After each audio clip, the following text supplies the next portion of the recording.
అవుతుంది కదా, దేవుడు మనకి ఇచ్చారు కదా, ఏ ₹1 తీసి వాళ్ళకి పెడితే తప్పేమీ లేదు కదా అండి. అది లెక్క ఎక్కువ అయిద్దండి, ఇక్కడ లెక్క తక్కువ అవ్వచ్చు, అవునా?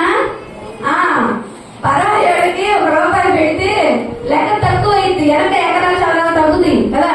కానీ అక్కడ ఏమవుతుంది, లెక్క ఎక్కువ అయింది. అమ్మో, ఇంత కష్టపడి సంపాదించుకొని ఎవరికో ఎట్ట పెడతాం? ఎంతున్నా వెనక నాకే చాలట్లేదు కదా అండి. ఏం చేయాలి? మనకున్న దానిలోనే ఏం చేయాలి?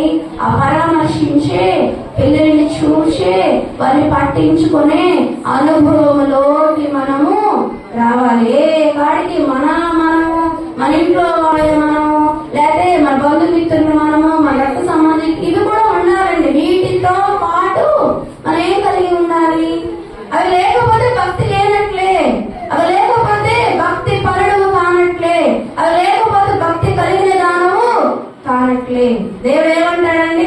సగం భక్తి కలిగి నేను పరిశుద్ధంగా ఉన్నాను, నాకు చాలా కాదండి. మొత్తం కలిగి ఉంటేనే భక్తి కలిగిన వాడు అని ఆయన ముద్ర వేస్తాడు. ముద్ర వేయడంతో పాటు ఏం చెప్తాడు? నా బిడ్డ భక్తి కలిగి ఉన్నాడని సాక్ష్యం ఇస్తాడు.